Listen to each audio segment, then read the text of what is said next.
Bonjour et bienvenue dans cette nouvelle vidéo de Droma Economy. Aujourd'hui, je veux vous parler d'une séquence que je trouve de plus en plus absurde et anti-économique.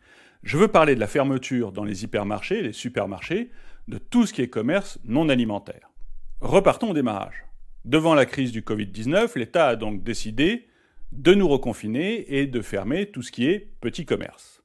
On est alors arrivé à une séquence étonnante, celle du livre. Les librairies fermées et les hypermarchés continuaient à vendre des livres, et ça semblait insupportable à certains. À ce moment-là, le gouvernement réagit.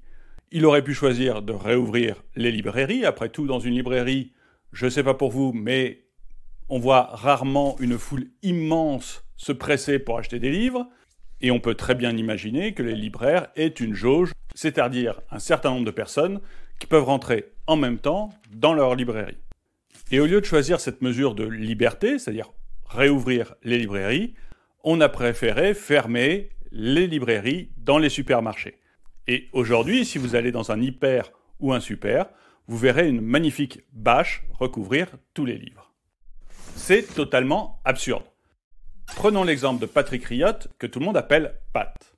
Pat va être confiné au moins un mois et, selon les rumeurs, probablement jusqu'à la fin janvier. Pat a absolument envie de lire. Il veut lire Le Crépuscule et l'Aube de Ken Follett, qui est, si j'ai bien compris, la meilleure vente du mois de septembre. Pat ne peut pas aller chez son libraire pour acheter le livre. Il envisageait donc d'aller l'acheter dans un hypermarché. Ce n'est plus possible. Que va-t-il faire? Est-ce qu'il va attendre février, c'est-à-dire la fin du confinement, pour aller chez son libraire pour acheter le livre? Bien évidemment que non. Et comme il ne peut pas aller l'acheter chez le libraire et qu'il ne peut pas aller l'acheter non plus en hypermarché, il va tout simplement faire comme tout le monde, c'est-à-dire aller acheter sur Amazon. Et là, on se retrouve vraiment dans un choix totalement anti-économique.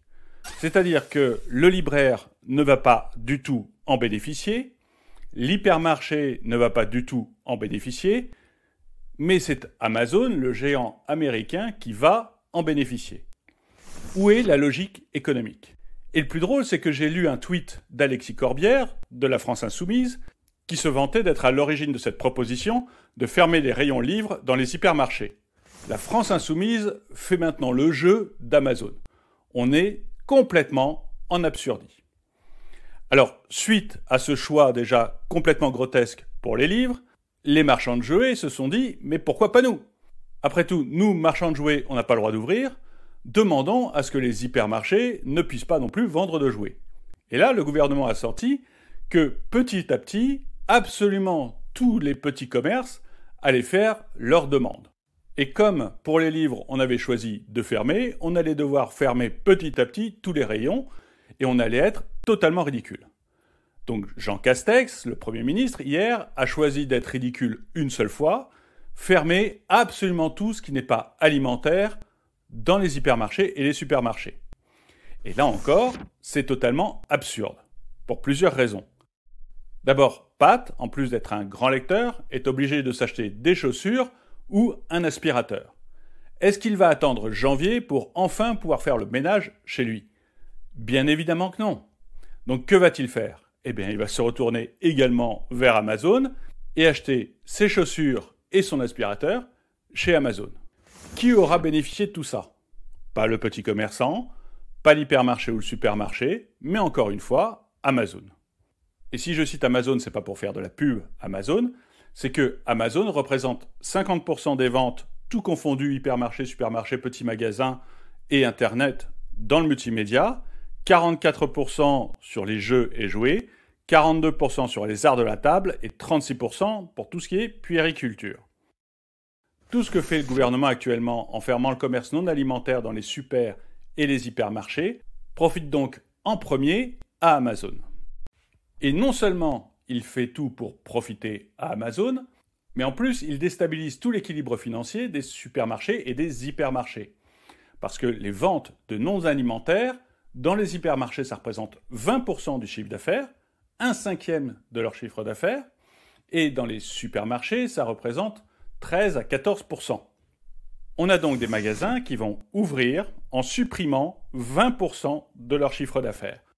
Autrement dit, on va les obliger à deux solutions, soit augmenter très fortement les prix de tout ce qui est alimentaire, soit faire des pertes, ce qu'ils vont peut-être accepter pendant un mois pour faire plaisir au gouvernement, mais ce qu'ils ne vont pas pouvoir répercuter 2 mois ou 3 mois si le confinement doit durer. On est totalement dans l'absurde. Mais il y a quelque chose d'encore plus absurde que j'ai vu récemment. J'ai retweeté un tweet d'Agnès Pannier-Runacher. Agnès Pannier-Runacher, pour ceux qui ne la connaissent pas, c'est actuellement la ministre déléguée chargée de l'industrie. Tous les ans, pendant le mois de novembre, Amazon fait une promotion en vue du Black Friday. Et vous pouvez acheter avec des réductions qui sont assez importantes. Eh bien, Agnès Pannier-Runacher a eu l'idée de génie de demander à Amazon d'arrêter ses promotions. Ce qu'Amazon a fait sans discuter. Que va-t-il donc se passer pour Patriot grâce à l'excellence de notre gouvernement ? Patriot va commencer par aller faire ses courses dans les hypermarchés et les supermarchés.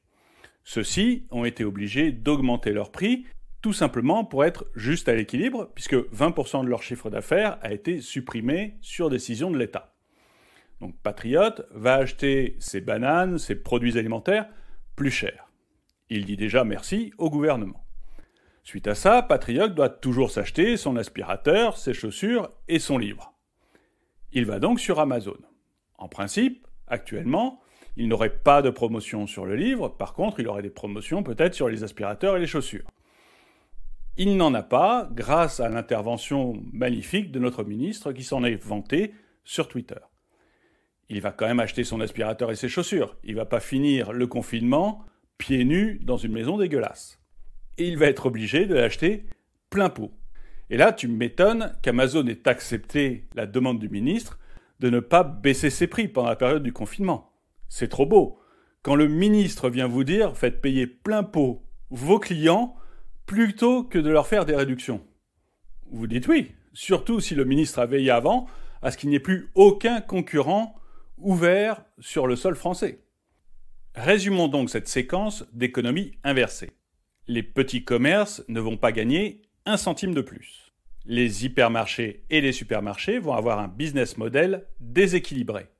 Les consommateurs vont payer plus cher, à la fois dans les hyper et les super, et sur Internet. Bref, tout le monde est perdant. C'est merveilleux quand même quand le gouvernement s'occupe de nous. Je vous mets ici une playlist de vidéos sur les conséquences économiques du Covid-19. Merci d'avoir regardé cette vidéo. N'oubliez pas de lui mettre un pouce vers le haut, de la commenter, de la partager. Et un grand merci à tous ceux qui m'aident sur Tipeee.